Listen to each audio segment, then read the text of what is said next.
Sa nakaraang buhay ng ating bida na si Zhang Ping, isa siyang miyembro ng rescue team at namatay sa isang aksidente. At pagkatapos ng kanyang kamatayan, napunta siya sa mundong ito ng pantasya na may mutated beasts at awakened. At sa kanyang buhay na ito siya ay isang awakened o nakagising ng isang kapangyarihan. At ang contract gem ay maaaring kumonsumo ng pisikal at mental na enerhiya upang paikliin ang isang contact gem, kapag ang target ay kusang tinanggap ang gem, ang kanilang buhay, kaluluwa, at kamalayan ay mapang-ibabawan ng summoner. Ito ay isang malakas na kakayahan, ngunit ito ay may napakalinaw na disbentaha, habang hawak ng ating bida na si Zhang Ping ang contract gem at hindi gumagalaw sa kanyang kinatatayuan, may babae ang nagtanong sa kanya kung ano ang kanyang ginagawa. Ngumiti naman ang nakakaloko ang ating bida, at sinabi kay si Jing Yao, na wala, at inalok niya ito kung gusto niya kumain ng candy. Agad naman na tumanggi si Su Jing Yao sa alok ni Zhang Ping, habang sinasabi niya na sino naman ang taong papayag na kontrolin niya. Ang mga disbentaha ay ang nilalang ay na dapat naganap na alam at kusang pumirma ng isang kontrata kay Zhang Ping, kung hindi, kahit nakainin nila ang contract gem, walang mangyayari. Ang orihinal na may-ari ng katawan na gamit niya ay halos mamatay sa galit dahil sa kakayahan na ito na napakawalang kwenta. Ngunit sa kabutihang palad siya ay lumipat at umaasa sa kanyang psikolohikal na katatagan mula sa nakaraan niyang buhay para mapanatiling buhay sa katawan na gamit niya. Habang nakahiga, hinawakan ni Su Jingyao ang kanyang buhok at pag-alit na pinalakas ang loob ng ating bida na si Zhang Ping sa pamamagitan ng pagsasabi dito na wag ito kaagad na sumuko, sa kadahilanang ang mundo ay napakalaki, at tiyak na may mga nilalang na handang hayaan na kontrolin ng ating bida. Hindi naman natuwa si Zhang Ping sa sinabi ni Su Jingyao at sinabi dito na madali sa kanya na sabihin ang mga iyon, dahil sino pa ang papayag bukod sa kanyang sarili. Matapos lumabas sa bibig ng ating bida na si Zhang Ping ang mga salitang binitawan niya, naisip niya ang kanyang sarili, at nagtaka siya kung bakit hindi niya naisip ang bagay na iyon noon, kaya agad niyang naisip na kainin ang contract gem. Nang makita ni Su Jingyao ang kanyang balak, labis itong nabigla dahil sa napakadelikado ng balak na gawin ng ating bida. Makalipas ang ilang sandali ay nakain na ni Zhang Ping ang contract gem at sa kanyang ginawang pagkain ay naglabas ang kanyang katawan ng berdeng enerhiya. Matapos ang kabaliwan na ginawa ng ating bida, bigla siya na tinanong ni Su Jingyao kung ayos lang ito, na sinagot naman ni Zhang Ping nang may kasiyahan na ayos lang siya. Nang marinig ni Su Jingyao ang sagot ng ating bida ay nakahinga na siya ng maluwag dahil sa tinakat niya siya ng husto. Matapos iyon ay napansin na ni Su Jingyao na gumagabi na, kaya nagpaalam na siya sa ating bida na babalik na siya ng dormitoryo. Ngunit bago tuluyang umalis ipinaalam niya kay Zhang Ping na kailangan niyang mag-ulat sa patrol team bukas ng umaga, kaya hindi na kailangan ng ating bida na hintayin siya bukas. Naitanong naman ng ating bida kung graduating na ba talaga si Su Jingyao. Kinumpirma naman ito ni Su Jingyao. Ipinaalam niya rin sa ating bida na pinagkadalubhasaan niya na ang lahat ng kaalaman sa libro, kaya simula ngayon ang tunay na labanan na lamang ang makakapagpa-improve sa kanya. Naisip naman ng ating bida na ang pagsali sa patrol team para protektahan ang kanilang pinagmulan ay palaging pangarap ni Su Jingyao. At ngayon sa wakas ay may pagkakataon na siyang makamit ito. Muli namang pinalakas ni Su Jingyao ang lakas ng ating bida. Ngunit ngayon ay binigyan niya ito ng ngiti, at sinabihan niya si Zhang Ping na wag itong masiraan ng loob. Dahil kapag lumakas man si Zhang Ping, baka magkasama pa silang dalawa. Napakamot naman si Zhang Ping sa ulo at natawa, sinabi niya nakalimutan na lang yun ni Su Jingyao dahil sa pupunta na lang siya ng kanayunan at magsaka. Dahil sa walang kwentang kakayahan ng ating bida, na-assign siya bilang magsasaka na propesyon sa paaralan. Kaya naisip niya na mukhang mahihirapan siya na muli silang magkita pa. At kahit childhood friend siya ng original owner, nag-aatubili pa rin siyang makipaghiwalay kay Su Jingyao ng ganito. At gusto niya itong yakapin, nang mabitawan ng ating bida na si Zhang Ping ang salitang iyon ay bigla niya itong niyakap. Nabigla naman ang ating bida sa aksyon na ginawa ng sarili niyang katawan, nagtaka siya kung bakit kusang gumalaw ang katawan niya. Dahil sa ginawa ni Zhang Ping ay namula ang mukha ni Su Jingyao. At agad na lumayo sa kanya at nagpaalam na aalis na ito. Sinabihan naman ito ng ating bida na mag-ingat sa daan. Habang si Su Jingyao ay narinig ang sinabi ng ating bida at sinabi din ito na mag-ingat din. Nang tuluyan ng makaalis si Su Jingyao ay naisip niya ang aksyon na ginawa ng kanyang katawan na pagyakap ng mag-isa kay Su Jingyao. Hindi niya namalayan na nag-utos siya sa kanyang sarili. Ngunit naguguluhan pa rin siya na baka nagkataon lang ito. Ngunit naisip niya na kailangan niya itong kumpirmahin kung hanggang saan niya ba makokontrol ang kanyang katawan. Kaya makalipas ang ilang sandali, inutos niya sa kanyang katawan na lumipad. Gumalaw na parang isang boksingero, at tumambling na parang wala ng bukas. Makalipas ang ilang sandali ng kanyang mga pinaggagawa, siya ay napagod na at hindi na kaya pang ipagpatuloy. Ngunit naisip na ang makukumpirma niya palang ngayon ay kaya ng kanyang katawan na gawin ang halos anumang aksyon na gawin niya. Ngunit hindi ito dapat lumampas sa saklaw ng kung ano ang maaring kayang gawin ng isang normal na tao. Tulad ng paglipad o pagbabago sa ibang uri ng hayop.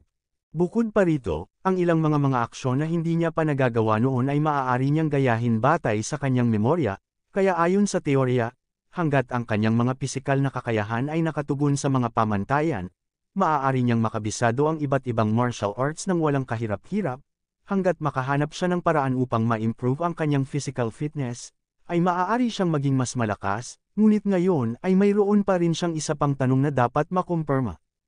Kaya sa sumunod na araw, nagulat siya nang matagpuan niya ang kanyang sarili sa cafeteria. At bigla niyang naramdaman ang sakit ng kanyang mga binti. Ngunit naalala niya na inutusan niya ang kanyang sarili na tumakbo sa umaga bago siya matulog. Kaya naisip niya kung tumakbo ba ang kanyang katawan habang siya ay natutulog. Ngunit agad niyang napagtanto na yun nga ang nangyari. At tama ang kanyang hypothesis kahapon, ang kanyang katawan ay maaring magsagawa ng mga utos kahit na ang kanyang utak ay walang malay. Nang matuluyang makumpirma ang kakayahan niya, nagpalingga-lingga sa paligid dahil sa baka may nakapansin sa kanya. Ngunit bigla siyang nakarinig ng ingay sa mga tao, dahil sa isang babaeng dumating na hinahangaan ang kagandahan. Nakilala naman ng ating bida na si Zhang Ping ang babaeng dumating sa cafeteria bilang si Luo Xiu, ang pinakamaganda sa kanilang paaralan. Naisip niya din kung ganitong oras ba nagumising si Luo Xiu. Habang nakatingin sa direksyon ni Luo Xiu ay may kakaibang ingay siyang narinig. At laking gulat niya nang makita ng kanyang mga mata kung ano ito, at ito ay halimaw na maihahalin tulad ang itsura sa isang malaki at puno na halimaw, at ito ay tila kinakain ng isang estudyante. Kaya takot na takot siyang napatanong sa kanyang isipan kung hindi ba ito nakikita ng mga tao, dahil ang nilalang na iyon ay hindi na si Luo Xiu. Bigla namang lumapit si Luo Xiu sa ating bida at napansin nito na hindi maganda ang pakiramdam ni Zhang Ping. Kaya tinanong siya nito kung masama ba ang pakiramdam niya. Habang sinasabi iyon ni Luo Xiu ay pinakita na hindi na talaga ito si Luo Xiu at bagkus isa ng nakakatakot na halimaw. Pinilit naman na pinakalma ni Zhang Ping ang kanyang sarili. At sinabi sa nagpapanggap na si Luo Xiu na ayos lang siya. At nagpalusot na nagkaroon lang siya ng isang bangungot. Kaya hindi siya nakatulog ng maayos, hindi nagtagal tumayo siya at nagpaalam na mayroon pa siyang klase at kailangan niya ng mauna. Naamoy naman ng mutated beast ang takot na nagmumula sa ating bida na si Zhang Ping. Ngunit hindi ito sigurado at baka nagkakamali lang siya. Makalipas ang ilang sandali, nakalabas na si Zhang Ping sa cafeteria. At sa kanyang paglabas ay napaisip siya kung bakit mayroong mutated beast sa paaralan nila.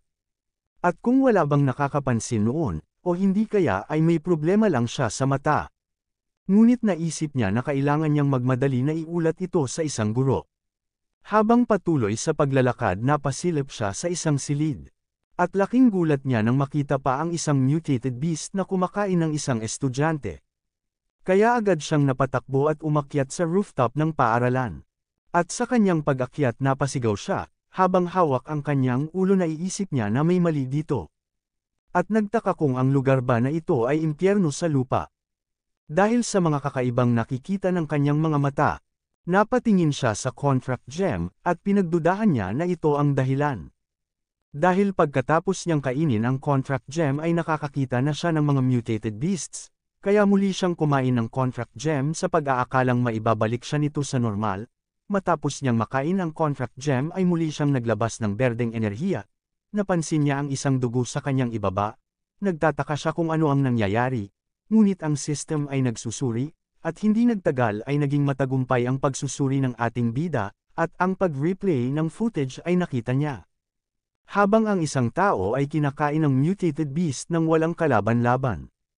Nagtaka naman si Zhang Ping sa nakita, at napatanong sa kanyang sarili kung mayroon ba siyang nagising na isang appraisal spell.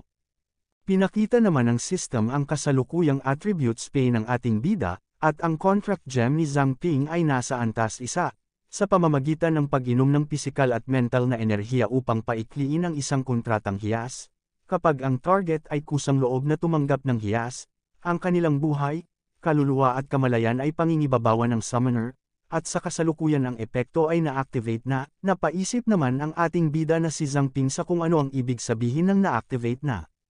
Dagdag pa ng system ang Absolute Command ay mayroong ganap na pangingibabaw sa mga summoned beast.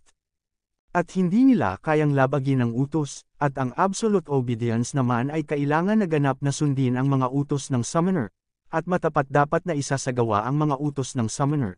At ang huli ang Appraisal Spell, Elementary Level 1, makikita ng ating bida ang mga sariling mga halaga at pagsasagawa ng pagsusuri sa mga target. Ang rate ng tagumpay sa pagsusuri ay depende sa agwat ng lakas sa pagitan ng magkabilang partido.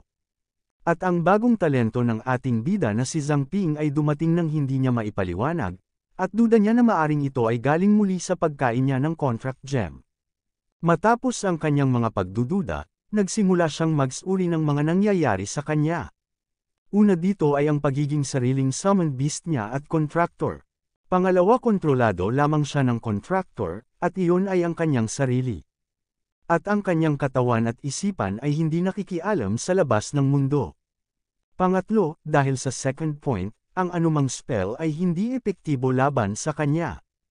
Kaya nakikita niya ang mga tunay na katawan ng mga mutated beasts.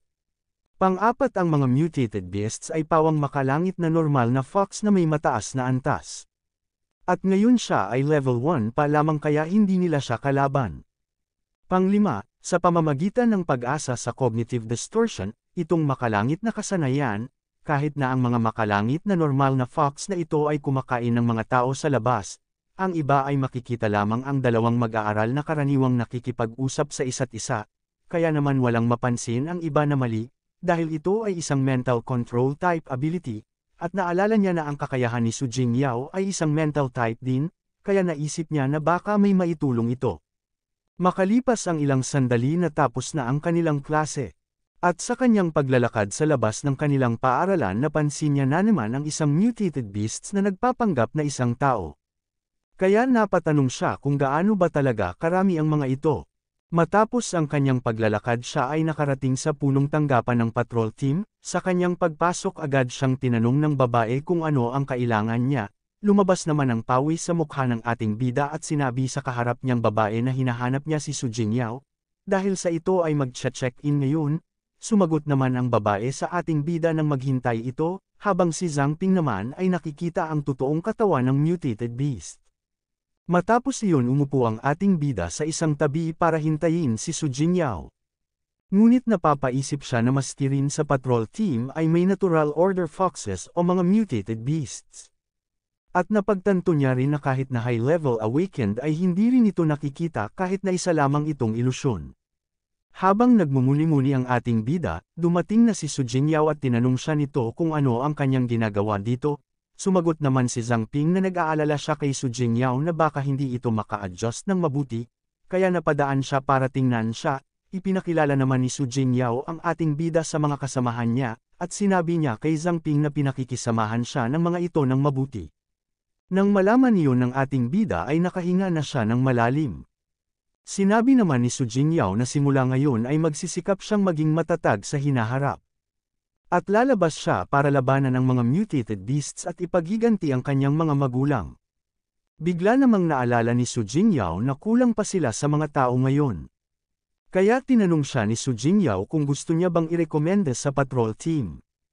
Mabilis na tumanggi si Zhang Ping at sinabi na hindi na kailangan dahil ang kanyang kakayahan ay wala masyadong maitutulong. At sinabi niyang mas bagay pa siya sa pagsasaka, nang malaman iyon ni Su Jingyao ay nadismaya ito.